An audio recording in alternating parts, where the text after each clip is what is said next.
Hello, Gasheads. This is Max from Gascast here, joined by Tom Metcalf. Hi, Tom. Hey up, I'm good. It's going good. How are you? Yeah, very well, thank you. You warm? Yeah. Jesus Christ, I'm sweating. Very warm. It's all good? Yeah, it's very, very humid afternoon here. It looks like there might be a thunderstorm or two on the way later tonight. I know, it seems like it's cleared up now. It's meant to be pissing down at 8 o'clock, and it's clear skies as far as I can see.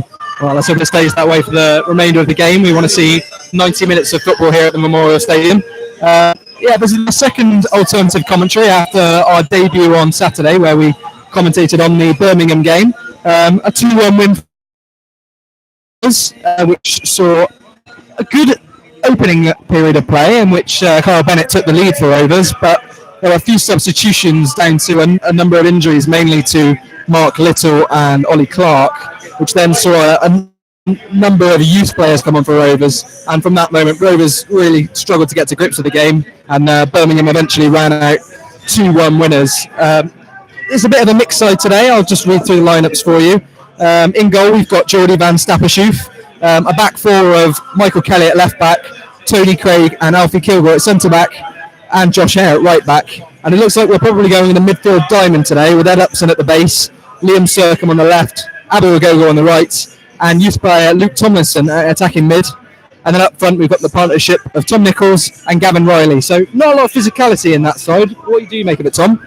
Yeah, we're not a big side based on that. Considering the signings that Graham's made this summer, there's not a lot of physicality. You're looking at Craig and Kilgore are pretty solid, but then after that, Agogo. After that, you've got shortish players. Nichols is going to get battered off the ball like normal. Sercombe isn't a battler. Yeah, Kelly again. They're all either short or quite not really battlers, really. Yeah, I wouldn't say. Yeah, well, I would say that we did have a number of injuries on Saturday, and it does look like he's rotated for fitness quite a lot this game. So it doesn't look like this is the starting lineup that we'll be deploying against Blackpool. No, absolutely not. Yeah, no Davis, Little, like you said. We've got a few missing. It's interesting he's gone with Van Stopperhoff. I'm going to keep calling Van Stopperhoff as well. I ain't going to call him by his proper name. Rather than Yukola. I'm not sure he's quite decided which one is his number one and number two, because Jordi has impressed when he's played, and although Yukola played on Saturday, he didn't really have a massive amount to do except for pick out of his net.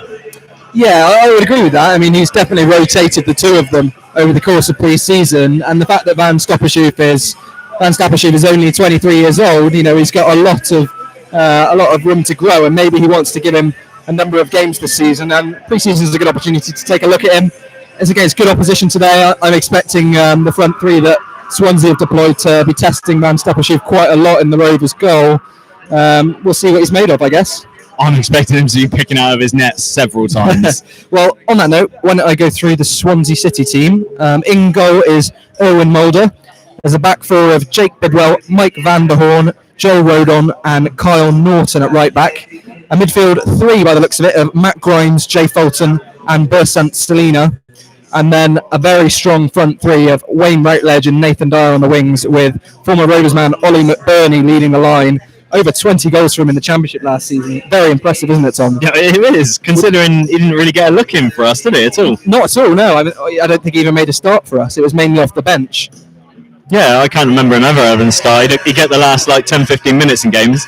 But in fairness, I think he was pretty much held out of that side by Matty Taylor and Harrison. So you can't really complain too much. But yeah, he's come on leaps and bounds. So he was a good player. You could see a player in there, but you kind of saw the crouchy, lanky player rather than absolute clinical striker that he's turned into. It's ridiculous. Yeah, very impressive. Let's talk a little bit about Rovers and the striking situation we've got. Different front two today, Nichols and Riley. What do you make of this front two? It was this front two that we deployed against Southend in that 2-1 win, probably what was a turning point for us last season. Is there potential there, or do you think they're just getting a run out today? I think they're just getting a run out, to be honest. I can't really see past maybe JCH, maybe Riley. Well, Riley ahead of Nichols, I'd say, but I think JCH, bearing in mind he's injured at the minute, just coming back, maybe he might make it in time for Blackpool, he might not. But I can't imagine either of these two playing against Blackpool. I'd imagine if JCH is fit, it's going to be him and Smith.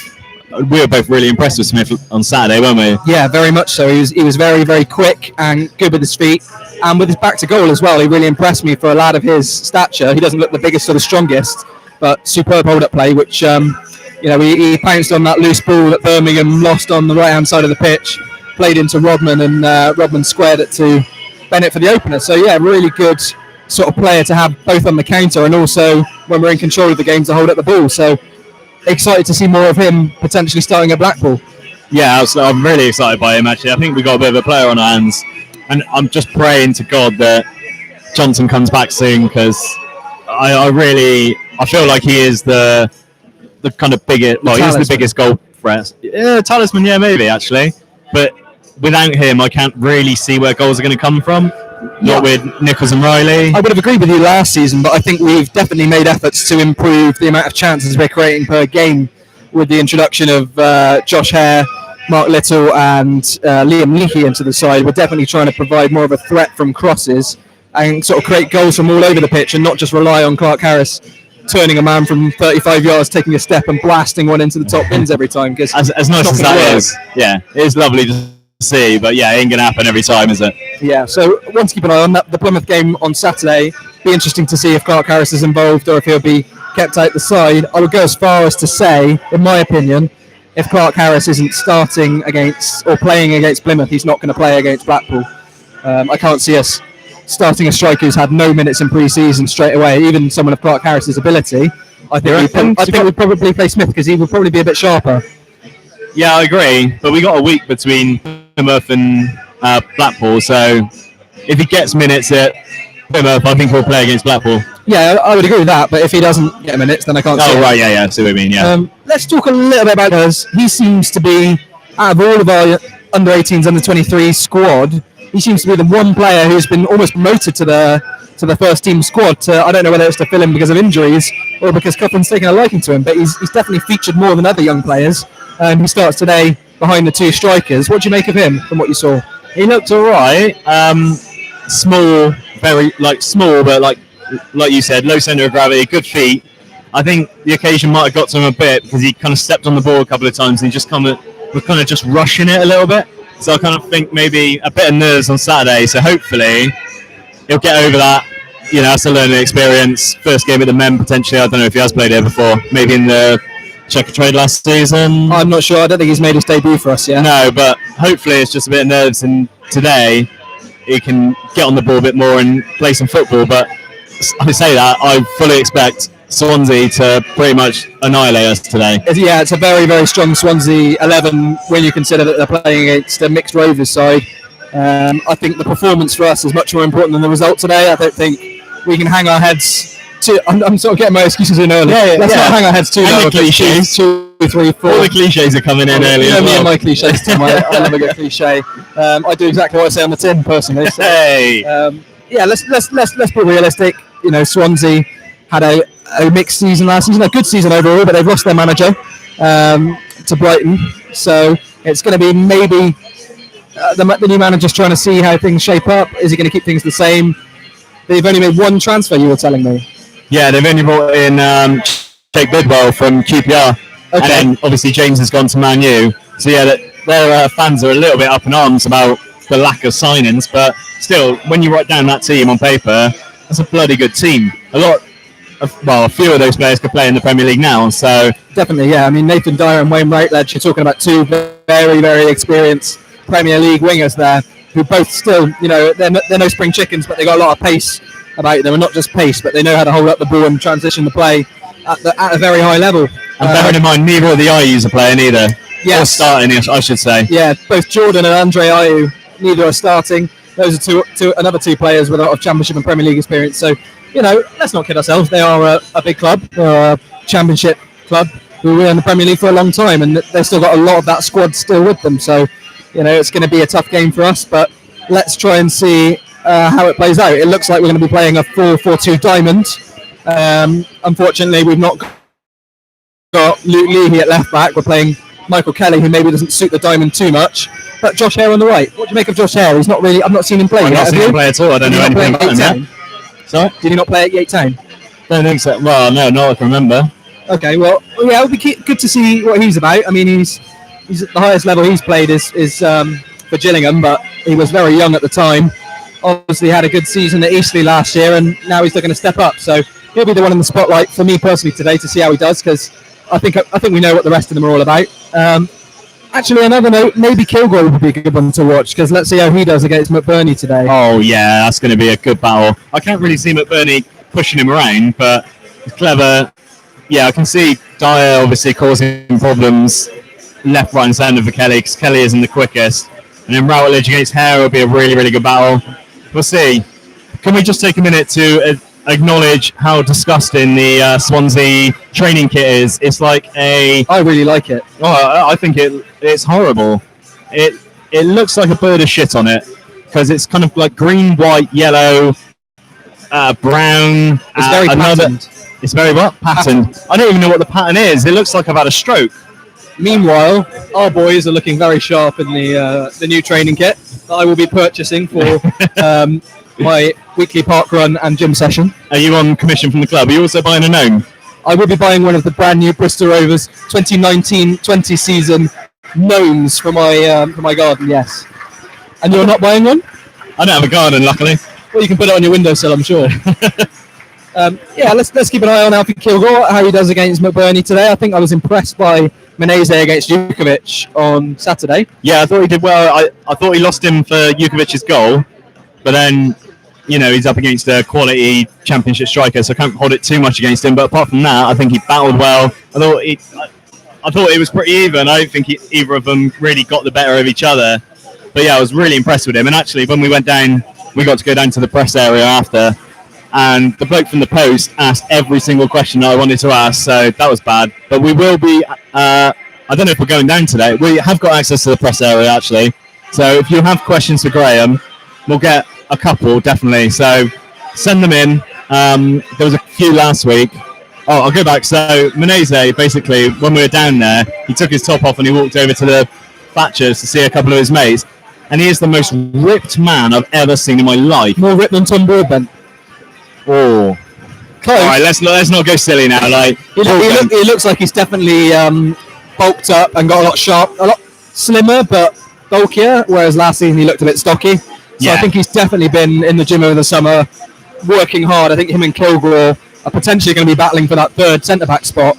I'm not sure if Liam Scales is going to happen. It's that saga's been going on for a few weeks now, don't you think? Their manager seems to think it's all done, but he thinks it's all done for like weeks and weeks. So something strange is going on. I think maybe, yeah, absolutely. Maybe he's in negotiation with a couple of clubs. But if he doesn't sign, I think Kilgore and Menezes battling out as the young under 21 third choice centre back can only be healthy for the club and for both of them as well, because they'll both be improving, and we've got two fantastic young centre backs who are very big and physical coming through the team. Rovers are coming out now. Here come the teams. So Rovers are playing in the yellow away kit once more. Swansea in a dark green and black away strip. Another abomination. I hate that. You're not a fan? I'm not a fan. Also, why can't we? I said this on Saturday. Why can't we play in the quarters? It's not going to be a clash. Yeah, I assumed on Saturday we weren't playing in the quarters because Birmingham were in either a dark blue or a grey sort of kit, which may have clashed. But I don't know why I'm not wearing blue and white quarters again today. Not that it really matters. No, it doesn't make any sense really. Just a reminder, we're live on YouTube at the moment, so we do have a live chat facility. If you want to send in questions, suggestions, abuse, like our very own Holmes 1980, who was referred to, I think, Tomlinson as a midget, which I've so apologies to on the airwaves. Oh God, I've said some horrendous things in the pod, so I'm sure you have, yeah. Okay, so we're going to take a little look at the Rovers lineup once more before we kick off. I'll just run for those of you who missed it earlier. In goal is Jordi van Stappershoef. It looks like Rovers are playing a 4-4-2 diamond. So it's a back four of Michael Kelly, Tony Craig, Alfie Kilgore and Josh Hare. A midfield diamond of Ed Upson at the base, Liam Sercombe, Abu Agogo, and then youngster Luke Tomlinson just ahead of them. And then a front two of Tom Nichols and Gavin Riley lead the line. The Swansea lineup, Owen Mulder in goal. A back four of Jake Bidwell, Mike van der Horn, Joe Rodon and Kyle Norton at back. It looks like a mid-stadium on Saturday as it was handed between about 5 players, wasn't it? Yeah. So I think it's good we've got so many natural leaders in the squad now, don't you? And their voice, but they were. Davis would be worth 4 or 5. He's an absolute beast. Yeah, looking forward to seeing more of him. I was quite impressed with him before he went off injured against Birmingham. Let's hope he's fit for the start of the season, because I think my starting two would probably be Davies and Craig. Rovers have Swansea are the ones who kicked off, so the game's just started now. That's all right, nothing's going on. We'll just wait for that. Wait for some action. Wait for some action. Well, there's a ball in behind. McBurney's there, near enough on the byline, getting out to on the right-hand side, right on the touchline. 1-2 with... Oh, it's going to stay in. Dyer on the byline, and it goes out for a Swansea corner on the front foot straight away. Yeah, already see. Dyer then, aren't we? Yeah, and him and Norton playing nice little combination play. Yeah, I mean, who we got left back Kelly he's sort of struggled to keep up with the pace of Dyer there. That's going to be one to watch for this match, I think. Yeah, absolutely. Oh, so Swansea to take the corner now. Oh, sure, it's along the floor and it's gone to no one. A go clears. I don't know what they were trying to do there. I think it went across the ground and it was a nice dummy there, but it was no one on the receiving end of it on the other side. So Rovers have mopped it up, but Swansea still have it on the right. Yeah, it did look like a training set piece that went completely wrong. And a square now to the left back. And is he going to have a go? No. Out to the left wing, out to Rowledge. And he's trying to twist up Kelly. He tries to get across and it's blocked. And for another Swansea corner. I wouldn't say we're penned in by any stretch, but we haven't really got a foot on the ball yet. It's only 30 seconds in, so... Yeah, you're already seeing the threat that Swansea are posing on the flanks with Dyer and Routledge. Oh, yeah, absolutely. And the supporting fullbacks, a lot of experience in Norton and Bidwell. So, yeah, against Hare and Kelly, it's going to be a weak spot for us. So yeah, Grimes do an in-swinger from the left, and it's, I don't know, that is straight up in the air. Kelly's under it and it's clear. Nichols has got it on the edge of the area. He's held it up well, to be fair. It's out to Kelly on the left. He just needs to play it along. It's Tomlinson on the left now, just passing the halfway line. He's kind of not, he's just lost it himself there. A couple of bad touches and Dyer's back to just take it off him. Easily dispossessed there. I thought with the space Tomlinson had, he could have really run into it, but it looked like the ball was just trapped under him a few times. Yeah, he did that a couple of times on Saturday against Birmingham, but what can you say? Yeah, I think he just needs to maybe... He's a few nerves early on for him. He's only young, so we'll see. Hopefully he'll grow into the game, but it's a good interception from Upson on the halfway line. Riley just gets marked for the ball. Nah, I don't think so. Yeah, every time we get it at the minute, we're just losing it straight away. McBurney on the left with his trademark low socks, baby shin pads, and a massive beard now. Yeah, he doesn't look quite as a baby faced as he did when he was with us. No, but he has still got those shin pads, which are pretty much non-existent. He's on the edge of the area now. Shooting range definitely. Left-footed. Jordi Van Stopperhoff is right behind it. Are you going to get his name right? No, I'm not even going to try. Stappershoof. Yeah, that shot was pretty much it's a good bit of footwork from McBurney, but straight down the face of the goal. Yeah. It's a bit worrying how easily he did Craig there, to be honest. He just kind of gave him a little shimmy and Craig just crumbled. He's got to be offside. Yes. The through ball to Routledge, but he was a mile offside. Play short and to Hare. This is his first kind of touches. Back to Kilgore. He's looking. He hasn't really got an option. There's a few runners in behind. He has dropped it in behind. Tom Nichols with a decent flick on header. Tomlinson. He's played it into the box. He got it on the edge of the box on the right-hand side, and instead of kind of taking a touch and trying to play a ball across, he tried to do it first time, and it just was straight to the goalkeeper. It wasn't too much height on it, unfortunately. Yeah, just not really enough composure there. It's quite end to end. There's a lot of pace in this Swansea side, so every time we go forwards, it's not long before they're on the counter attack. Yeah, and if you notice, we're not really playing as much pressing as we did against Birmingham. We were on every single touch, and we were just keeping shape by the looks of it. I think this side, with all due respect to Birmingham, has got a lot more technical ability and skill, especially on the wings. And I was saying that. Nichols and Riley closing down their central defenders got a chance. Riley's on the right now.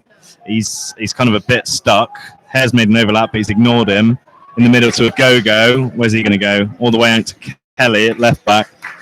was a good chance to play a 1-2 with Yeah, Upson. I thought Not it quite was seen definitely by- on. Riley's got it right in the middle of the pitch, all the way back to Craig now. He's going to go cross fields. That's brilliant. Kelly's on it now. He's lost it. McBurney, Dyer's on the halfway line. He's got such good feet. That's ridiculous. Yeah, And his back just completely turned himself out of trouble and played an easy ball back to the defence. Yeah. It looked like he'd run himself into a dead end. There's not many Swansea fans around today. Not as many as the Birmingham fans. I can't Saturday. really see their way in. But No, yeah. well, I can't hear them either. Actually, the seating is reasonably full. Yeah, I'd say there's about 300-400 maybe. It's being streamed. The seating only takes about 100, 150. Does it only? Yeah, take that? it's not many. But once upon a time, this would have been a big rivalry back before probably you were alive and before I was able to talk. Maybe once. Yeah, the yeah. whole seven-side derby, the whole Cardiff, Swansea, Rovers City. There's 4 teams across the 7 estuary. Hands across the 7. Dyer's got him behind Kelly, but he's recovered. It's on the right-hand side now. 1-2 with Bernie, but Kelly cuts out. It's Tomlinson in the middle of the park. Oh, lovely nutmegs. He's Oh, megged up. surely one of he's the been players. fouled No, there, that was a referee. hell of a tackle. Surely he's been Fulton, he's fouled. megged up Fulton, and he's managed to recover. Good a bit. few boos around us. Selina on the right-hand side, blocked. Left-hand side, blocked by Upson. Another corner. That was a good bit of skill from Tomlinson. Did you watch He that? megged him. Yeah, it was. I don't know how much of it was on purpose, to be honest. Well, I'll give him a bit of credit, I think. Yeah, right. We'll give him the benefit of the doubt. He's done it well. I did watch a documentary about Swansea and when they nearly went out of existence and all that. The Beach Field. It was such a. I think it's on YouTube. I've not seen it, no. It's well worth a watch. It's really good. There's so many football documentaries out there now. Obviously, the Sunderland Till I Die, the Manchester City one. I think Liverpool have got one as well now, and I just don't have time to watch them all. Didn't Fleetwood do one this season? Oh, yeah, I think Fleetwood did, yeah. And I didn't hopefully they get the bit where Joey Barton punched the The- Barnsley manager in the tunnel. Yeah, that's funny. Not sure he'll be there for too much longer, if I'm honest. Well, I wonder, because they haven't suspended. Not quite sure. We'll see. Well, he's been charged, so you assume if I he's. think he if he's did get an found FA guilty- suspension, potentially. Can the FA? I don't know what happens because players get caught like drink driving. They don't get a ban from playing; they just get a driving ban. So will it okay. happen for him where he just gets? Well, I doubt he'll go to prison, but you know what I mean, like a suspended sentence or something. sure. He won't get anything for. Blimey, foul referee. there. Tomlinson with a good bit of passing play. Plays it ahead of Circum, who had to run onto it a little bit. I don't think he was quite anticipating it. No. Gets to the ball just before the Swansea player and is fouled in the end. And Rovers have a free kick just past the halfway line in the Swansea half. Should we answer a few of these questions we've got coming in? Yeah, why not? So Owen Collins asks, at this moment, who would you pick for your number 1, Yakola or Van Stopperhoff? Van Stappershoef for Jacola. I'm going to keep correcting you until you No, get that's it right. fine, because eventually I'll get it. That's a great ball. Oh, it's a great ball. Ooh. Oh, That was a great. he's Rovers played offside. a good crossfield pass there, and Kilgore was at the far post, headed it across. Just too much It's height just- on it. And yeah, it was over the head over of Nichols. Nichols. But, out of those two goalkeepers, I'm not sure because I haven't really seen Van Stappershoef play. So we'll see how he does today. But I think Jacola is probably going to be the number 1 due to his experience. Yeah, that's my thinking. But I wouldn't be surprised if Van Stappershoef got 10 games this season. Well, like cup games and that. In all competitions, 10 games, a couple of league, a couple of cup. I think he'll feature. He's not going to play no games. I think it'll be quite even. Or good McBurney on the edge of the box here, trying to get a shooting position. Selina back. Rovers defending pretty well, limiting Swansea to the edge of the box. They can't go any further forward from here. Back to the centre back now. I think they're going to be relying on the flanks to get some crosses in onto McBurney's head. That's going to be the main outlay. But Yeah, think. but McBurney's showing good feet so far. He's trying to turn Craig and left and right. He's succeeding as well from what I've seen. And there is Routledge on the edge of the area on the left-hand side, I should say. Yeah, they don't really seem to want to get the crosses in from deep. They want to get in behind and try and pull them back by the looks of it. Yeah, they want to sort of get to the byline and play it backwards, Yeah. so there's no risk of offside potentially. It's or nearly a good tackle. maybe they know that we've got quite a few physical big players who are going to almost bully McBurney. And it's all the way back to the Swansea keeper. Good defending from Rovers. Not not given Swansea much for the past 5 minutes or so. Pretty decent. So now Selena on the left-hand side, level with the box. He plays it back. Oh, good ball. And it's Routledge in the box. Dyer in the box. Oh, that was a nice little move. Clear. That was a nice little move there. That was lovely. It was a good little first time flick from between Routledge and Dyer. But you can tell they played a lot of football together, can you? Oh yeah, and at a very high level as well. You know, both of them have got a lot of Premier League appearances. And the fact that they're still at Swansea after all these years is good. Good interception from Agogo. They know terrible pass though. After he's put Hare in a bit of trouble, he clears, but it's only to a Swansea player, and his Routledge on the left. And he's just kind of walking it really all the way back to the centre back on the halfway line. He's a big player, Mike van der Horn, isn't he? Van der Horn, yeah, he's a lanky. There's Norton on the left. He hasn't really got many options. Plays it inside to Dyer. Gogo with another interception. Gogo's looking a lot sharper this season than he was last season. Riley. If Riley just turned there, a lot of players. With a chip over the top. That's to Nichols. Rodon. Oh, that's poor from Kelly. And he's just lamped it straight at Rodon again. It's Selena in the middle. He just walks around Circum, flat-footed. Tries to play one over the top to Dyer, and it deflects to Routledge. He's on the edge of the area. He's not really looking to shoot, but... Oh, what a cracking goal that is. Rodon gets it, probably about 25, 30 yards out, looks up, curls it, pretty much bins. Oh, sorry, Fulton. 6, Fulton. Oh, that's a 4. Sorry, Max has written down the numbers for me, but I can't read. I'm going to make it more of a 4 so you don't... Not sure what a centre-back will be even more of a 6. I'll just start again on that one, mate. There you go. That's lovely. Good strike. Yeah, he's quite a way out, and he's just side-footed it into the bins. Swansea 1-0. Yeah, it was a lot of distance.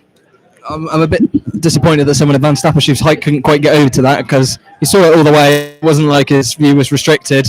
He dived a little bit. I have to watch that one again, really. But yeah, we'll be disappointed to concede from that far out. The quality of the strike was good, but really, when there's no deflection or no man blocking it, the keeper should be seeing that from that distance. Plenty of time to see it, and the guy is 6'6.5", so yeah, it's got absolutely no. A go with a pretty strong tackle there. He's managed to win something. So Ollie Dewswall, yeah. With it, would you play? I haven't seen enough of Leahy to comment really, or even indeed Holmes Dennis because of his injury. So I would say Holmes Dennis potentially may even be playing on left wing next season. That's sort of where when we played our best football was when he played further up the pitch against Walsall. So I think there could be room for both of them maybe, but if I had to choose one or the other at the minute it would be Leahy just because he's fitter. Obviously he's fitter, and the question is if Holmes Dennis was fit, but I want to see a little bit more Leahy. His assists are very good and he's played this level regularly, got 40 games last season. I'd probably be starting him and seeing what he's about. His deliveries are absolutely mint as well. Yeah, very good. Yeah, like you said, actually, Holmes Dennis on the left wing, I'd like to see that when he played against, I think, Walsall away. Scored then, he was an absolute menace to them. So, yeah, I would like to see that. Yeah, well, there you have it. That's a very good question. Keep them coming in. Because otherwise we're going to run out of stuff to talk about, and we're going to have to talk about... it's going to be a drink. It's going to be like something from Stranger Things, isn't it? It's going to have a life of its own, so yeah, I'm going to be looking to get rid of that. Oh, Selena with a shot from the edge of the area, and here's Fulton again, and that looked like a handball. No, I don't think it was a handball. He was going to ground to block it, and it sort of hit his planted arm. Would you call that handball if you're planting your arm to fall? I don't know. It's ridiculous. Like the rules, I just don't understand them. If you're making your body bigger in any way with your arms, then it's a foul. But then you have to move your arms to balance your body, so it's kind of just flop like a salmon on the floor, though, can you? You have to put your arm down. Yeah, I suppose. So it's a left-footed in-swinger from the left. Geordie punches instead of catching. It's all the way back to the centre-back. Oh, no, that's one of the full-backs. Cole. No, it's not. Jake Bidwell. They signed from QPR this summer. Played inside to McBurney. He's on the right-hand side. Who's that out with him? That's Routledge. Plays into the middle. Matt Grimes in the pretty much a centre back. Yeah, I don't think it's the best. So quite inexperienced against. So plays on like the left hand side, Hez all the way on the right hand side. we'll see. I'm hoping to see a bit more of him today, but Kilgore steps out from defence, and it's not been. which is not going to work. Riley and Nichols are between them probably about 3 feet shorter than the centre backs for Swansea. They're absolute beasts. You never know. McBurney holding up well there in his own half. Dyer on the right hand side. Oh, he nearly gets the better of Kelly, but Kelly does well. This is a massive test for Kelly. Yeah, that'd be good for him. I mean, Kelly is probably, I would probably say, our best defensive left back. I would say defensively he's better than Leahy and Holmes Dennis. He's sort of a stay-at-home left back, isn't he? He's not really got any attacking ability of any real quality. No, his crossing isn't amazing. Something to improve on. I mean, he's only 21 years old, and for his first season, I was very impressed with him last year. But he needs to offer a lot more. I was very impressed with his willingness to take a shot from anywhere. Yeah. I very much enjoyed that. Ball over the top to Dyer. Oh, Dyer's in the box on the right-hand side. He's played it back to... Well, he's cut it back to no one. Upson's got it, and he's played it out to Nichols. He plays it then back to Circum. He then just kind of stands on it for a bit. Circum's been playing it a bit... He's been a bit pedestrian, is the word I'm looking for. He's playing a bit deeper, isn't he? He's in a... I think it is a 4-4-2 diamond, and he's on the right-hand side of the diamond. Agogo on the left, and Upson sort of covering that back four. So I'm not sure. He's 2 seasons ago, and last season was just so poor, and we didn't really know where his strongest position with. As a centre mid, he loses the ball far too often, and he's not got that grit you need as an out-and-out central midfielder. No, you couldn't play him in a 2. But as an attacking mid, he seemed aimless. Like he didn't know what to do every time he was on the ball towards the back end of last season. And then out wide, it was probably where he provided a threat cutting inside. But we'll see. It's a really cool where he should be. So in a diamond, maybe that'll suit him. We'll see. On the right hand side, seemed to play at the tip of the diamond last season.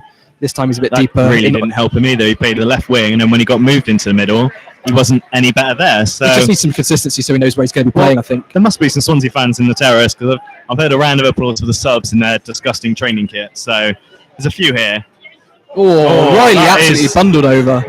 Shoulder barge. I thought that was shoulder to shoulder. And no, but it was a shoulder barge with when you throw in the arm to sort of roll them over as they fall. I think, you know how I feel about strong tackles. I think Riley should get on the weights there, but referee's giving it, so we'll have it. Craig's on near enough the halfway line on the left-hand side. Well, middle of the pitch, really. Plays it. Oh, he's tried to play a cultured ball over the top of Nichols, who manages to chest it down, even though it's sailing out of play, I'd say. And then Nichols somehow runs into 2 players and then decides to wait till he's about to be tackled to try and play the pass. That wasn't too good from Nichols. No, I mean... No, it wasn't. Oh, that's well cut from Upson, because Selina was about to play McBurney and he would have been through there. Great interception. I'm not sure what Tomlinson's responsibility is at the tip of the diamond there. He hasn't really been involved at all. I mean, in fairness, we haven't. I think his role is sort of to provide a bit of pace on the counter attack. He's not that quick though. Well, I think he's got a bit of pace about him. He's got a lot of space to run into, so maybe his role is to carry the ball, and Nichols and Riley's to get in behind and run those channels, and him to play one of them in. But we haven't really had any real spell of possession. Even when we win the ball, we lose it within a couple of passes. So it's we've had bits and bobs, but no sustained. It just seems we kind of run out of ideas. A lot of like we did last season. On the left, he's put a ball in. I don't even know what Geordie was trying to do there. It was a chipped across in, and Geordie's dived at it and got a palm to it, but he's just put it kind of up rather than anywhere. It's okay. It's an offside decision though, so we're okay. You think quicker fees catching that? Yeah, maybe it's just a bit of sharpness he's lacking. I'm not sure why he decided to sort of flick it away, but we had his kamikaze moment as Yates, where yeah. So maybe, I don't want to judge him. This is only the second time I've seen him, but maybe not the most steady. Craig with an absolute hoof, straight out of play. Lovely stuff. Of course, no real problems here for the Swansea defence so far, which is we haven't really asked any questions of them, have we? You have to say it's a bit of a patchwork side for Rovers out here today of fringe players and youth players, a couple of first teamers, but it's by no means